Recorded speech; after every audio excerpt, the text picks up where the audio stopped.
Olá! Hoje nós vamos falar sobre banco de dados. O que são um banco de dados? Para que servem os bancos de dados? Que tipos de banco de dados existem? E como você, desenvolvedor, pode escolher o banco de dados correto para a sua aplicação, para o seu sistema que você vai desenvolver. Bora lá?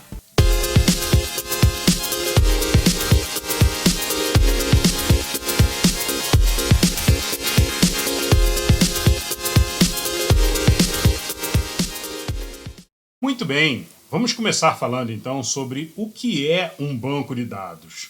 Um banco de dados ele tem a função de armazenar dados, né? Ele é um software, um grande software, que ajuda você a armazenar as informações, os dados, e ajuda você a consultar, fazer alterações nesses dados, né?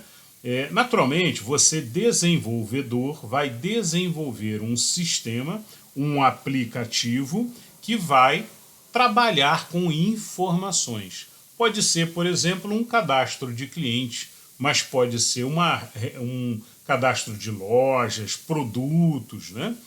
E todo sistema, todo aplicativo precisa guardar informações. 99% dos casos precisa. Só se for um aplicativo muito simplesinho que aí não vai guardar informações. Fora isso, normalmente a função de um sistema é processar dados, processar informações, receber informações, processar aquelas informações e devolver um resultado. E normalmente o seu sistema precisa guardar essas informações em algum local. E o local mais apropriado que a maioria dos sistemas utiliza é banco de dados. Tá? Muito bem, vamos falar agora sobre tipos de banco de dados. Nós temos basicamente dois tipos principais de banco de dados, que são relacionais e não relacionais. Banco de dados relacionais são aqueles que a gente conhece como banco de dados SQL, banco de dados SQL. E banco de dados não relacionais são aqueles que a gente costuma chamar de NoSQL, ou seja, que não usam aquela linguagem SQL para acessar os dados, para obter as informações. Muito bem, o banco de dados relacionais, eles são mais antigos um pouco, e os não relacionais surgiram há pouco tempo, mais ou menos pouco tempo, 10 anos para cá. Comparado com os relacionais, são muito mais antigos os bancos de dados relacionais. E quais as diferenças? Bom, o banco de dados relacionais, eles possuem ou permitem forte relacionamento e integridade entre os seus grupos de dados. O que são grupos de dados? São a forma como você armazena as informações dentro desse tipo de banco de dados, tá? Bom, ele é baseado em tabelas, então você agrupa as suas informações em tabelas. Vou dar um exemplo daqui a pouquinho sobre isso. E dados estruturados, então são tabelas e os dados relacionados e muito bem estruturados. Você define as colunas de uma forma bem rígida e segue aquilo que está definido, até o fim. Bom, é possível mudar a estrutura do banco de dados relacional, sem dúvida, mas normalmente, na maioria das vezes, você faz um trabalho muito bom de identificação do seu domínio e define o seu banco de dados relacional logo no início do seu desenho da sua aplicação, tá? Justamente para que não tenha que ficar toda hora mexendo nessa estrutura daqui. Ok, mas é possível. Se for necessário, é possível também. Ela possui, então, estruturas mais rígidas e com bastante controle de integridade e segurança das informações. Isso é um grande atrativo para empresas grandes, né? Para projetos grandes também. Por exemplo, vou fazer um ERP de uma empresa, né? Que é um sistema administrativo que engloba diversas áreas de uma determinada empresa. eu faria num banco de dados relacional. Por quê? Porque provavelmente todas as informações têm relacionamentos entre elas, né? E todas as tuas informações devem ser estruturadas e armazenadas separadamente. E aí você consegue, existem técnicas que eu vou abordar em outros vídeos mais para frente, como por exemplo CQRS, para você aumentar o desempenho do teu acesso a dados utilizando o banco de dados relacionais. Conforme o projeto vai aumentando, conforme os acessos aumentam também, se você começar que houve degradação e que você não está com a performance adequada, existem técnicas, como eu comentei, além de criar índices, né? Mas você também tem técnicas que você consegue melhorar a performance. Vamos ter um vídeo aqui no canal sobre performance em breve, por isso, faça a sua inscrição. Se você não fez ainda, deixe o seu joinha e acompanhe aqui os vídeos. Frequentemente tem novidades de tecnologia e dicas também, principalmente para tecnologia e programação. Muito bem, ele permite então altos volumes de dados, porém com perda de desempenho, né? Os dois aqui, o não relacional também, o não relacional, se você aumentar absurdamente a sua quantidade de dados, né, ele também perde desempenho. Não tem banco que não vá perder desempenho. Quanto mais informação ele tenha dentro dele, quando você for fazer uma busca, se ele não tiver muito bem organizado, muito bem estruturado para fazer aquela determinada busca, ele vai ficar lento, vai ficar moroso, tá? Bom, o banco de dados não relacional. O banco de dados não relacional, ele surgiu há menos tempo, né? E ele é um banco de dados que está muito aceito hoje em dia e muito utilizado, inclusive por grandes empresas também. E quais as características do banco de dados não relacional? Primeiro, ele não usa SQL. Então esse cara daqui, eles são os famosos NoSQL, né? NoSQL. Ele não usa linguagem SQL, né? Alguns deles têm uma linguagem própria para você acessar as informações. Ele possui ou permite baixo controle de relacionamento. Então, diferente dos relacionais, esse cara daqui, ele não possui relacionamentos. Aí, possui, mas possui muito pouco, tá? Só se você realmente precisar, aí você vai criar. Na maioria das vezes, você evita criar relacionamentos em excesso, porque não é uma característica desse não relacionais aqui. Bom, o não relacionais ele é baseado em dados e não rigidamente estruturado, né? Diferente do relacionais. O não relacionais ele não tem uma estrutura de dados muito fixa, muito rígida. Ou seja, a qualquer momento você pode dar um insert no seu banco de dados e esse insert cria um campo novo, cria uma coluna nova, né, para um determinado documento que a gente chama aqui do lado de cá. Né? Do lado de cá a gente chama registro ou tupla, também se fala, né? Mas do lado de cá a gente fala documento, que é um registro, uma informação. Tá bom? Vamos falar mais sobre isso daqui a pouquinho. Bom, então esse cara tem estrutura mais flexível e sem muitos controles de integridade referencial, tá bom? E segurança das informações. Ok, banco de dados não relacionais tem um excelente desempenho. Bom, agora para passar um exemplo para vocês, eu fiz aqui uma simulação aqui de um arquivo de cliente. Então imaginem que uma loja, né, antigamente uma loja, trabalhava com os fichários, tipo esse que está aqui, ó, um fichário de informações dos seus clientes, né? Falando, lógico, de lojas pequenas, né? Mas só para a gente ter um comparativo com o nosso mundo digital, o mundo físico seria assim, dessa maneira. Um fichário onde a pessoa escreve lá o nome, o telefone, o CPF do cliente, a data de aniversário do cliente e coloca informações como, por exemplo, aqui eu tenho um bloco de endereço do cliente. Então, eu teria o endereço, o bairro, a cidade, o CEP, o estado, e o número da residência dele. Então seria rua, tal, tal, tal, e o número tal. Então é um outro conjunto de informações que podemos chamar de endereço do cliente. E aqui embaixo eu colocaria, aqui no meu exercício aqui, eu estou colocando as datas das últimas compras. Então imaginem que nessas linhas finais aqui da minha ficha, o dono da loja, ou a gerente, o gerente da loja, vai anotar ali as compras, as datas das últimas compras que o cliente fez. Para que eu faço isso? Eu faço isso para saber o que esse cliente gosta. A próxima vez que esse cliente chegar aqui na minha loja, eu vou oferecer para ele o que ele gosta. Mas para eu saber, eu preciso saber quando foi a última vez que ele veio aqui, né? Porque aí eu posso provocar ele, chamando ele, puxa, você tem que aparecer mais frequente e tal. E eu posso também guardar os itens que ele comprou nessa última compra que ele fez. Então, se eu tenho as últimas compras com os itens, eu consigo ver, opa, esse cara gosta de produtos de tecnologia. Vou oferecer para ele esse produto novo que chegou, que tem aqui na minha vitrine.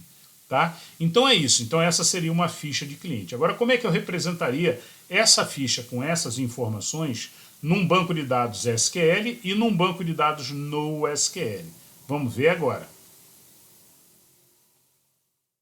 Bom, eu representei aqui agora como seria então essa como uma possibilidade, né? Eu digo uma possibilidade porque quem faz a modelagem das informações no banco de dados, ele pode criar de formas diferentes, né?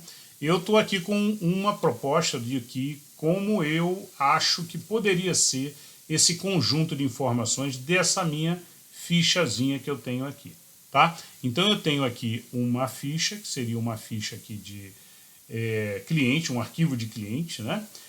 E como é que eu faria? Bom, essa primeira parte aqui, que é a parte de informações aqui do cliente, né?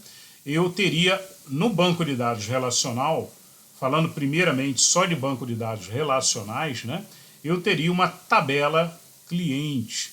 Dentro dessa tabela cliente eu teria essas informações, nome, telefone, CPF e aniversário, tá? Eu preciso de guardar o endereço também. Então o endereço num banco de dados relacional, né, a gente colocaria aqui numa outra tabela. Ah, mas por que tem que colocar em outra tabela? Bom, isso daqui são práticas e técnicas que você pega com o tempo, né? Mas basicamente pelo seguinte, que você guardar numa estruturazinha aqui à parte, te permite ter vários registros de endereço para um determinado cliente, né? Ah, mas aqui na ficha só tem um só. Mas a gente sabe que é uma boa prática você deixar dessa maneira, porque começa dessa maneira, depois o cliente vira para você e fala assim, olha, sabe, eu tenho um cliente ou dois que eu tenho a residência dele, mas às vezes eu faço entrega para ele no escritório. Então eu tenho que guardar a informação do escritório na ficha dele. Então pronto, se tem uma, dois, três casos que caem na exceção, aí você precisaria de ter uma tabela à parte para que você tenha mais de um, né? Mais de um endereço para um cliente. Então, esse relacionamento, reparem que tem essa linha aqui, que justamente representa o relacionamento entre as tabelas, que é muito forte no banco de dados relacional. Esse relacionamento cliente-cliente seria, então, 1 para N. Né? Então eu tenho um cliente para N endereços. Da mesma forma, eu tenho aqui um relacionamento com uma tabela de compras, onde eu tenho um cliente, N compras. Ou seja, para um cliente eu tenho N compras. Né? Posso ter N compras, não só 3 como eu tinha na ficha de papel aqui em cima, né? Não, na verdade eu tenho que preparar um sistema para uma quantidade sem limite. E aí eu coloco aqui, uma para N. Então, no banco de dados relacional, a gente pode ver bem a estrutura como fica, a estrutura de tabelas construída, né? E num banco de dados não relacional, muito provavelmente eu teria apenas um arquivo, apenas uma collection, como a gente chama do lado de cá. Então, reparem que do lado de cá do banco de dados relacional chama tabelas, e do lado de cá eu chamo collections.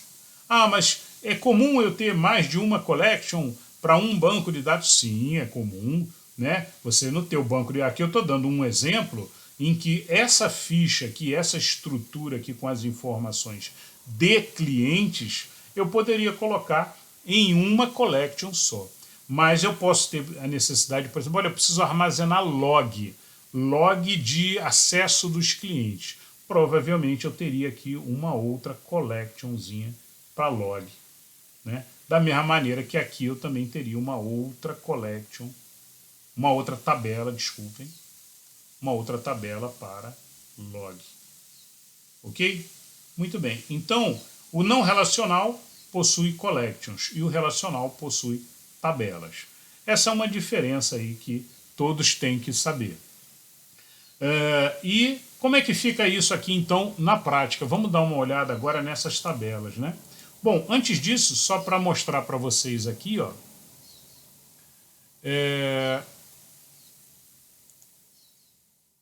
no banco de dados RDBMS, o que é RDBMS, né?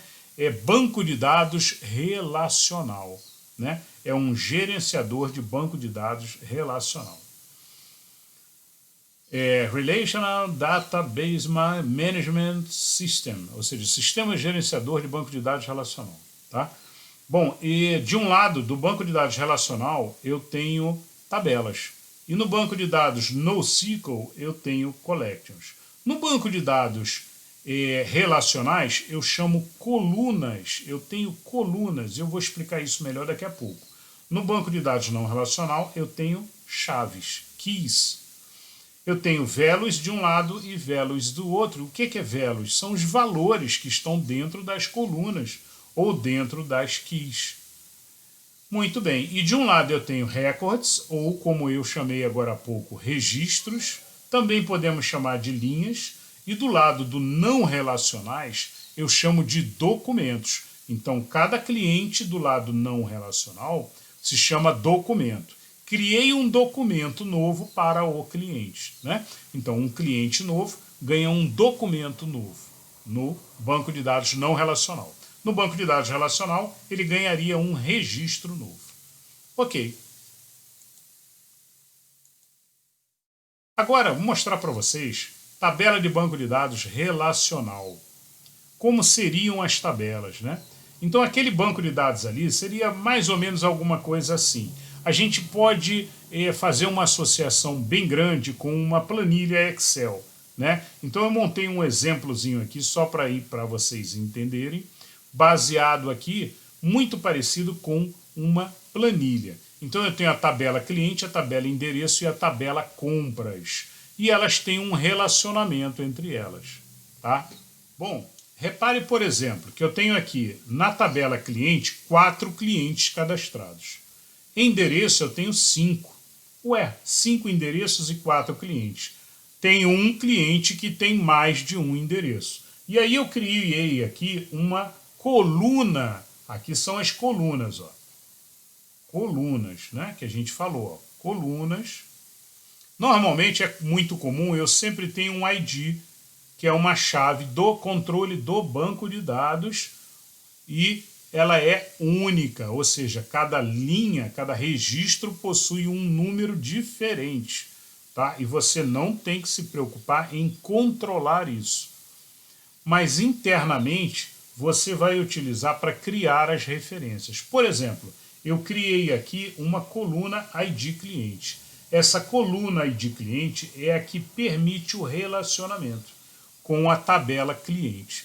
Então, o que isso significa? Significa que esse primeiro endereço aqui, eu já vejo aqui que ele pertence ao cliente 1.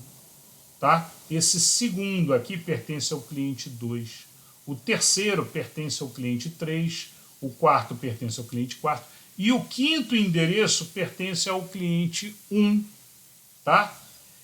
Então, vejam que eu tenho 2 endereços para o cliente 1. Talvez eu devesse ter uma coluna nova aqui nessa estrutura, dizendo que tipo de endereço que é esse, né? É um endereço comercial, é um endereço residencial, ou é um endereço de entrega, ou é um endereço de veraneio, né? Qualquer controle para você registrar o tipo de endereço. Legal, muito bom. E da mesma forma eu tenho compras diversas aqui com uma colunazinha de ID cliente que me permite relacionar a tabela de compras com a lista de cliente ou a tabela de cliente, né? Então eu, através do ID cliente, eu vejo aqui que o meu cliente 1, ele possui 2 compras registradas. Então ele fez uma compra dia 20/10 e ele tinha feito uma outra compra anteriormente em 10/12/2019, né? São as compras que eu tenho registradas do cliente 1. Então, essa tabela se relaciona com essa através dessa coluna ID cliente, tá? Ele liga então essa ID cliente aqui com essa ID cliente aqui de baixo. Perfeito? Permitindo eu relacionar. E relacionar tabelas é justamente isso. É você poder ter uma tabela separada da outra com informações do mesmo indivíduo e você ter o controle através de uma coluna, né, com o ID daquele cliente, identificando esse registro de compras é do cliente tal. Esse endereço é do cliente tal. Tá bom? Isso é tabelas relacionadas entre elas. Muito utilizado, tá? Bom, e num banco de dados NoSQL ou um banco de dados não relacional, muito provavelmente o meu banco de dados, a minha collection, teria essas informações. Essa é a forma como ele estrutura. Ele não estrutura na forma de collection. A maioria dos bancos de dados não relacionais estruturam utilizando uma leitura sequencial em formato JSON. Ok. E como é que isso está estruturado? Vamos tentar entender. Olha, eu tenho as informações aqui básicas do cliente aqui em cima. Aí eu abri aqui uma colchete, né? Colchete não, abri chaves aqui. Não, colchetes mesmo. E isso aqui tudinho, fechando aqui embaixo, são os endereços. Quantos endereços eu tenho para o cliente 1? 2 endereços. Da mesma forma que eu tinha na outra tabela. Só que está tudo dentro de um arquivão só. Tá? Eu tenho o endereço 1 e o endereço 2. Tá? Ah, se eu quiser inserir um endereço 3, sem problema nenhum. Você insere o endereço 3. Quero criar uma coluna nova com tipo de endereço. Sem problema, no teu insert, quando você fizer o insert, você menciona essa coluna que ele já cria para você. Então ele não tem rigidez, né? Isso é legal? Puxa, tem gente aí dizendo assim, super legal, ficou muito mais fácil. Realmente, é muito mais fácil, mas é perigoso. Imagine que você trabalha com equipes grandes de 10 desenvolvedores, né? E cada um pode, a hora que quiser, criar os seus campos, né? Então, isso tem que ter uma organização. Os nomes dos campos têm que estar padronizados, né? Se eu já tenho um campo chamado endereço, eu não posso ter um outro desenvolvedor criando um campo ender, né? Assim, por exemplo, abreviando, né? Porque senão ele vai entender que é uma nova estrutura de dados e vai criar um outro campo, tá? Uma outra key value. E por que esse nome key value, né? Porque aqui a estrutura é sempre assim, olha. Eu tenho a key, que é essa da frente, que é a chave, que é o nome do campo, né? Fazendo uma associação com relacional, com um banco de dados relacional, que também tem o nome do campo, né? Aqui eu também tenho, olha, aqui em endereço, ela tem esse valor, né? Aqui em cima, aqui em endereço, recebeu esse valor aqui, tá? Aqui, CPF, tá aqui, ó, aqui CPF recebeu esse valorzinho aqui, tá bom? E assim por diante. Olha, da mesma maneira, compras, tá? Compras eu posso ter aqui várias compras registradas. Então eu abro aqui a minha chave, fecho a minha chave no final e coloco aqui uma ocorrência de compra, 2 ocorrências, quantas eu tiver, eu posso ir fazendo insert e inserindo. Reparem que aqui embaixo, olha, inicia um novo cliente. Então daqui para baixo é um novo cliente que começa, tá bom? É isso. Essa é a estrutura não relacional. A estrutura não relacional é muito no formato JSON, num arquivão só. Vantagens e desvantagens, como tudo na vida, né? Então, muito atento a isso aqui. Se você tem uma equipe muito júnior, uma equipe não muito organizada de processos e controle, talvez o ideal seja não trabalhar com esse cara daqui e trabalhar com um banco relacional, tá bom? Um banco de dados SQL. Bom, mas não é só esse ponto que você tem que considerar na hora que você vai fazer a escolha do seu banco de dados para a sua aplicação, para o seu sistema, né? Você tem que pensar muito também em performance. E existem bancos de dados que são utilizados para determinadas funções. É isso que nós vamos falar agora. Então, por exemplo, aqui nos relacionais, né? Vamos começar pelos relacionais. Os bancos de dados relacionais, a gente tem o SQL Server, a gente tem o Oracle, a gente tem o MySQL, a gente tem Postgre, MariaDB e muitos outros, tá? Eu coloquei aqui os principais aqui, talvez os principais. Se eu tenho esquecido de algum, fique à vontade, coloque nos comentários abaixo, comente bastante. É muito legal, eu gosto muito de responder, ok? Mas deixe seu comentário inclusive para um próximo vídeo que você queira que a gente faça, né? Eu pretendo fazer um vídeo também para mostrar como você monta a instalação do SQL Server, como você faz a instalação de um MongoDB para você testar, que na minha opinião são dois aí que estão sendo muito usados hoje em dia, tanto o MongoDB quanto o SQL Server, né? Oracle também vai. E o MySQL na linha dos free, né? Mas as grandes empresas mesmo acabam indo para o lado do SQL Server, Oracle ou MongoDB, tá bom? Bom, mas tem outros bancos também, eu não quero ser injusto. Vamos falar um pouquinho sobre cada um agora e você vai ver que tem muitos bancos interessantes e importantes para você estudar. Ok, SQL Server, Oracle e MySQL, o MySQL é gratuito, tá? Mas o SQL Server e o Oracle não são. Mas existe a versão gratuita para SQL Server.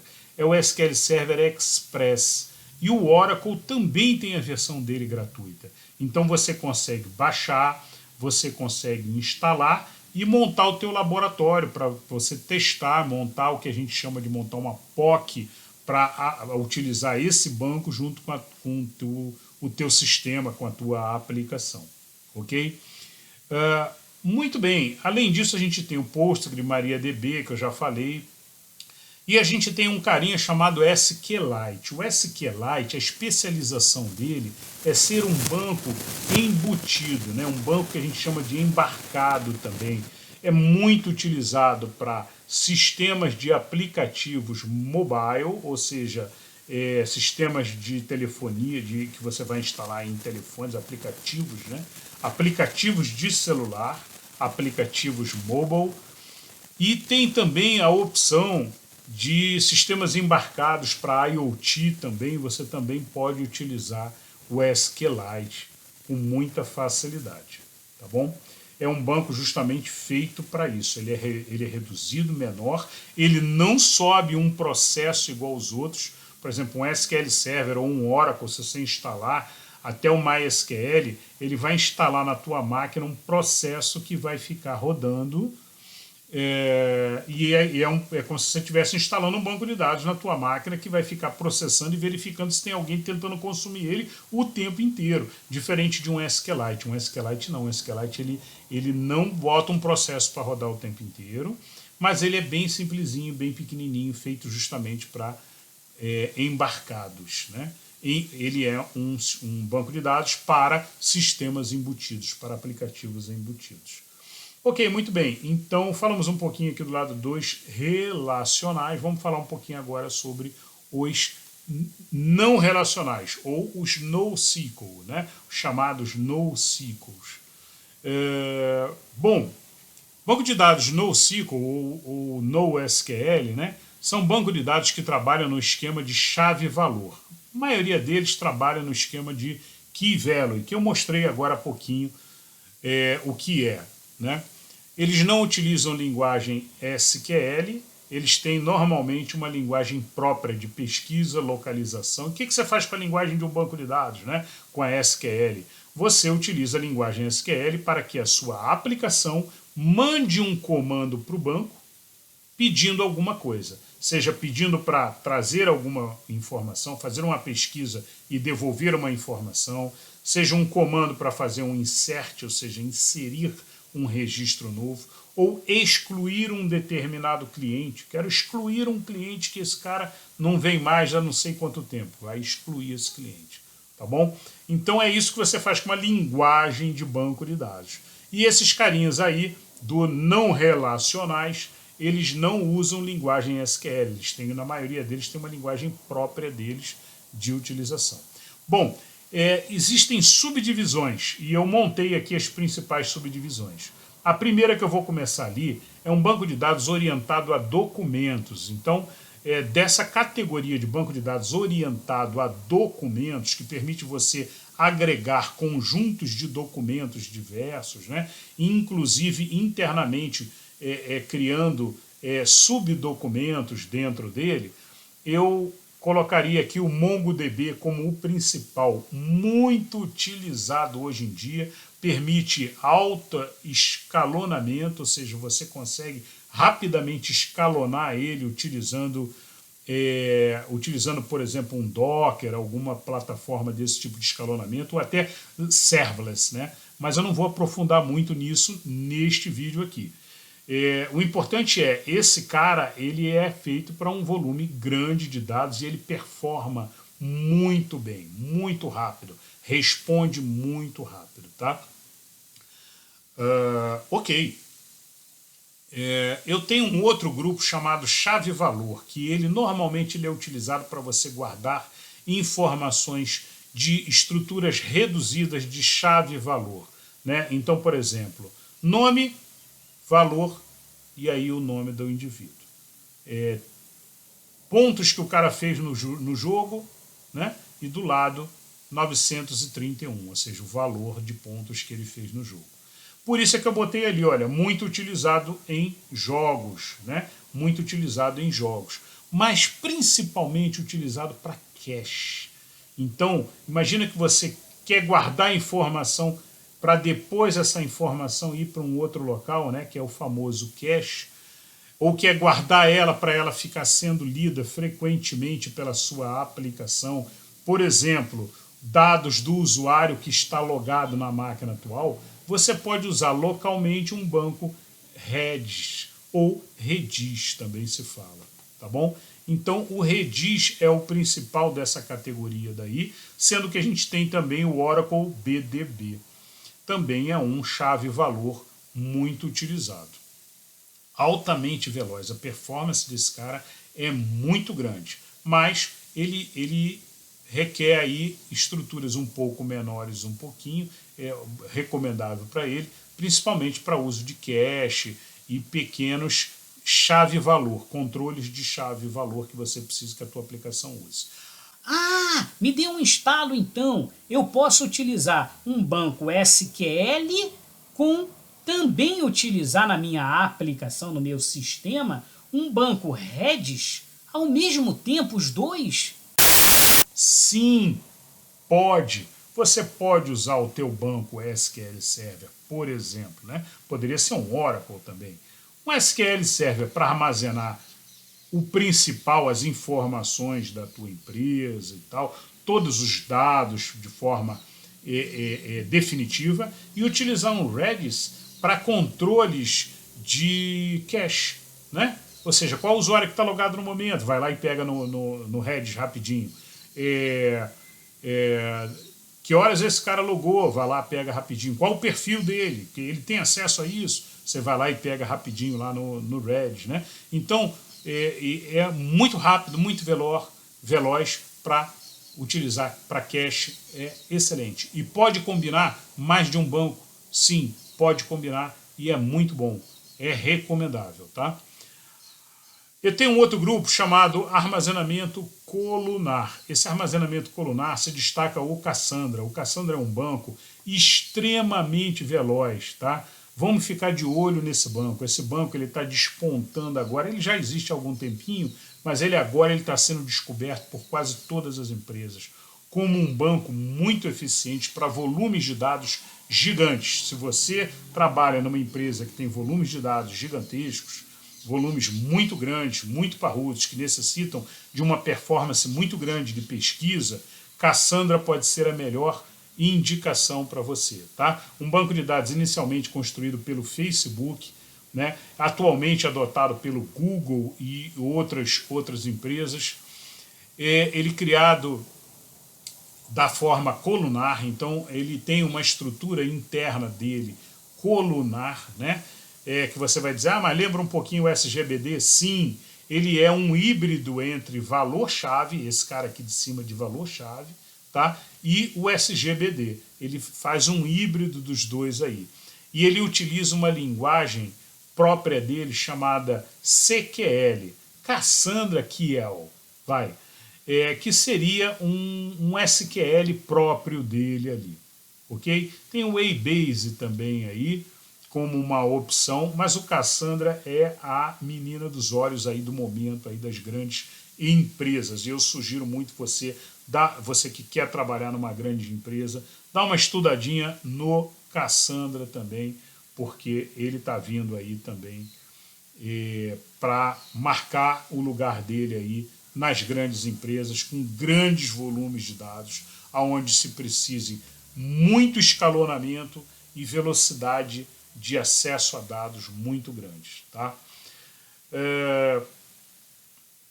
Orientado a grafos. Orientado a grafos é uma outra categoria, muito utilizados para redes sociais e detecção de fraudes, né? Então, o Neo4j é aí o principal aí que eu elenquei, e a principal característica dele é justamente que ele é internamente dentro deles, ele tem uma orientação de relacionamento, ou seja, esse cara tem algum relacionamento entre as informações, e esse relacionamento ele é todo manipulado utilizando nós e arcos, tá? Eu não vou detalhar naturalmente como é que cada um dessas categorias funciona, senão esse vídeo ficaria muito extenso. Mas eu estou dando aqui a chave para você escolher o seu banco e você poder conhecer um pouco mais de que tipos de banco nós temos disponíveis, banco de dados, né? Para você construir a tua aplicação e acessar os teus dados. Em vídeos próximos eu vou mostrar instalação. Procure para ver se já não existe, se já não está criado, né? Você vai ter aqui também no nosso canal como instalar o Redis, como instalar o SQL Server na tua máquina local, você desenvolvedor, né? Visão desenvolvedor, para que você monte o teu laboratório, os teus testes, para que você consiga dar os seus primeiros passos com cada um desses bancos aí, tá? Bom, mais uma vez, deixe seu like, inscreva-se e marque o sininho para ser avisado dos novos lançamentos de vídeo, tá? Um abraço e até o próximo vídeo.